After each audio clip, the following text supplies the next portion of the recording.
I got your message. I'm so sorry. Thanks. I just keep trying to tell myself he's in a better place, you know?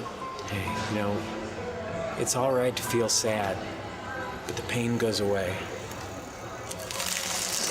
Sometimes when I'm watching The Lonely Island, I feel like everything they do shouldn't work. It's the kind of comedy that sounds so dumb when you describe it, but for some reason it just works so well. They started out as just 3 high school best friends living together, making videos, uploading them to Channel 101, and they quickly gained a small but cult-like following. But when they joined SNL in 2005, they completely transformed the show. Their digital shorts became viral hits in a time before that was even a thing, and helped shape both the future of SNL and the rise of YouTube. I've been watching it for years, and I've always been really curious. Where do you get your ideas from?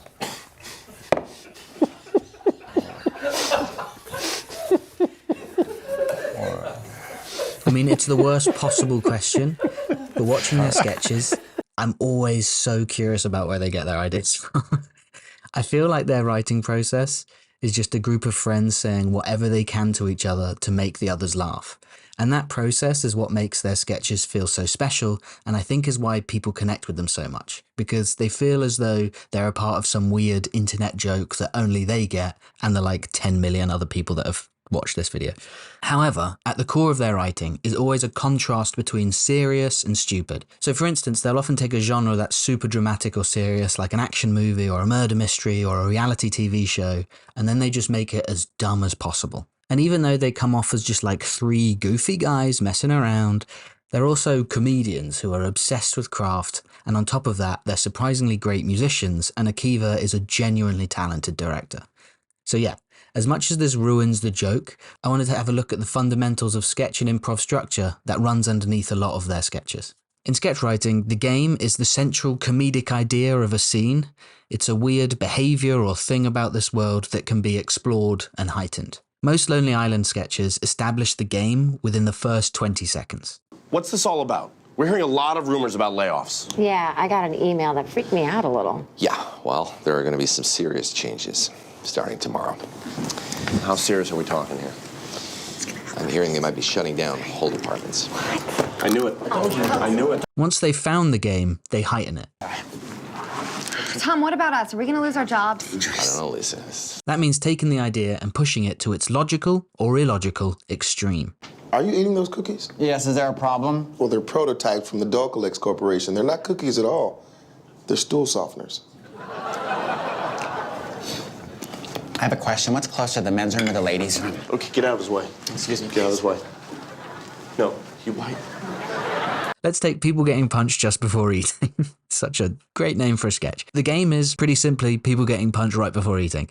But then they heighten this through variation and escalation.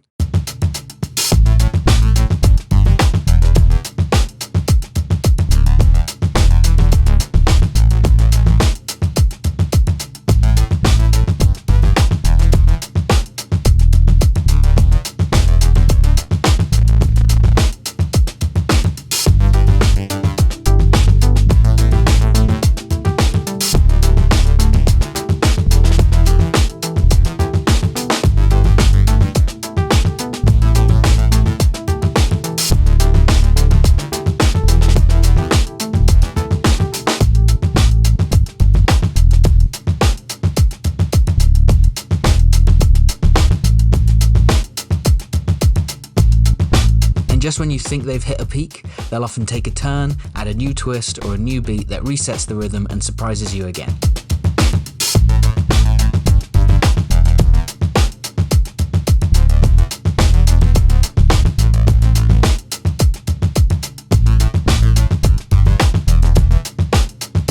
There are a few different ways you can heighten a game once it's been established. There's variation. This is where you take the same idea and play it out in new and unexpected ways. You're not changing the game, just twisting how it's delivered. There's one-upmanship, a classic move where characters try to outdo each other, pushing the stakes higher and higher. And then there's revelations, which is an approach where you can gradually reveal more and more absurd details about the world or characters. Each new piece of information shifts the context and takes things to a stranger place. And it's weeks since any master has received any written work from him. Dear me. Quite frankly, Mr. Perkins, if he wasn't dead, I'd have him expelled.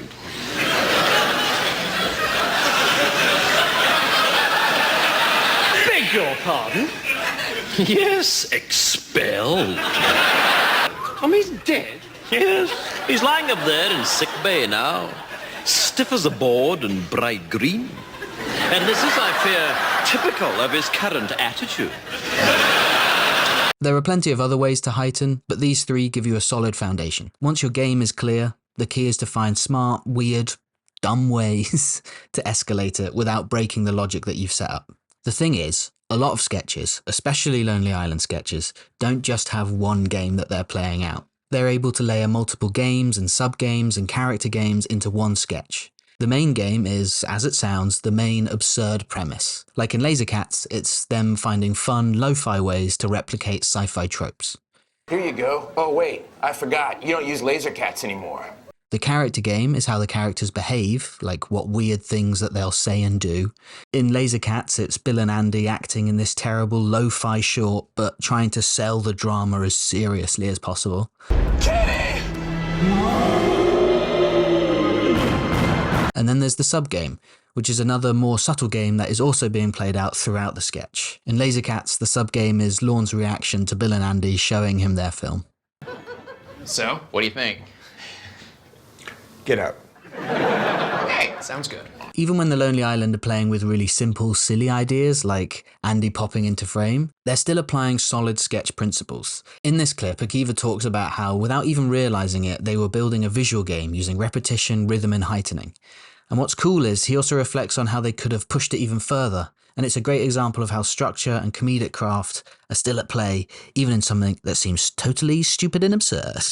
It's almost good. You feel it working because it does the thing. It goes fast pop, fast pop, fast pop, fast pop, so that your brain goes, okay, he's going to pop in. And then it goes to a wide and you're searching the screen and you're searching and you know it is doing something right because it is telling a cadence of playing with expectations.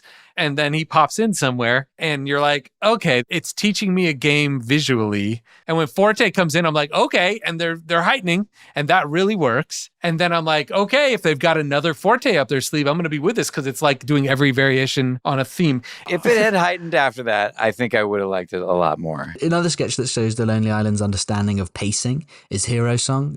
Just like Andy popping into frame, there's this push and pull between fast and slow edits that keeps the rhythm unpredictable and fun. One of the best examples of this is the sequence where Andy keeps getting punched in the face. If someone else made this, it would be repetitive and boring, but they keep layering on small surprises just in the pacing of the edit, and then they add little spit takes or a harder hit, a sound effect, and then right when you think it's winding down, they switch angles and speed everything right back up again.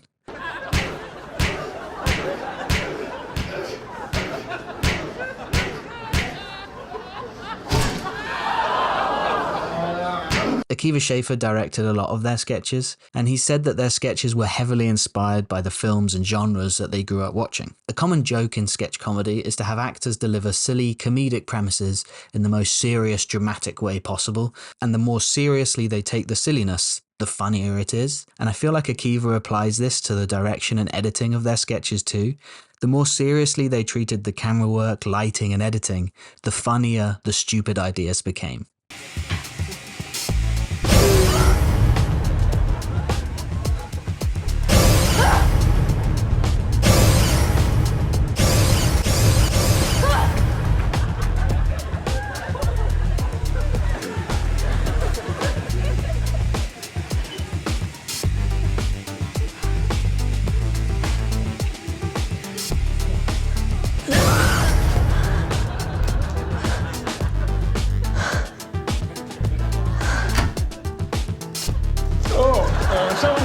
Someone's in here.